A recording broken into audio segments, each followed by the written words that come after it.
ici Douglas Flint et vous êtes dans ma cuisine pour ma célèbre émission Chef Doug vous reçoit. Cette semaine, j'ai choisi une autre recette familiale, une recette qui me vient de ma mère Margaret, de son âme, et j'ai choisi de vous faire sa célèbre compote recette familiale. Alors tout le monde est ready? On y va! Alors, ici nous sommes. Quand j'étais petit et que je demande à ma mère pour faire la compote, chaque fois elle disait Doug, veux-tu aller sous le apple tree et rapporte-moi les pommes qui sont tombées. Alors c'est pour ça qu'on se retrouve avec des pommes qui sont pas très jolies. Et comme nous dans la famille, on utilise toujours la pomme avec la peluche. Ça donne un peu la couleur red à la compote. Il faudra prendre le temps de bien retirer toutes les impuretés sous les pommes. Alors pour ce faire, on va utiliser le petit couteau qu'il y a là. On prend le temps de retirer tout ce qui n'est moins joli. Alors voilà, les pommes avaient été bien nettoyées avec l'eau et le savon. Pas tant à cause de la COVID qu'on veut les pommes propres. J'ai retiré les impuretés. Alors maintenant, ça va être le temps d'enlever le cœur. Tu peux faire comme faisait ma mère avec le gros couteau. On coupe simplement à quartier. Et ensuite, ça va être facile d'aller accéder le cœur, retirer le cœur.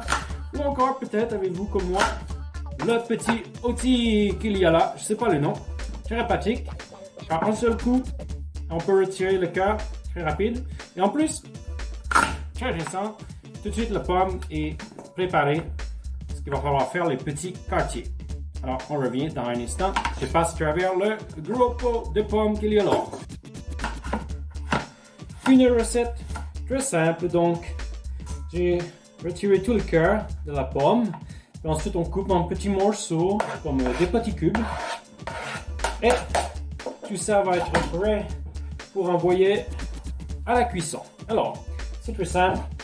On met les pommes dans le chaudron. Il faudra ajouter de tout ça une tasse d'eau pour, j'avais quoi, 8 pommes. Et on amène à ébullition. On se retrouve dans un instant. Oh, je crois que ça y est. Alors voilà, les pommes sont bien en train de bouillir. Alors on va simplement réduire un peu le feu. Et on attend comme ça pour... on va réduire beaucoup. Et on attend pour 10 minutes.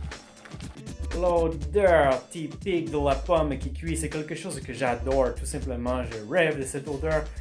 Peut-être tu débutes dans la cuisine, tu n'es pas capable de comprendre que la pomme elle est cuite juste avec l'odeur. Alors ça va prendre le timer. Et tiens, justement.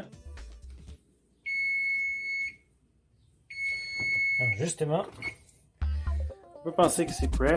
Je vais arrêter ça.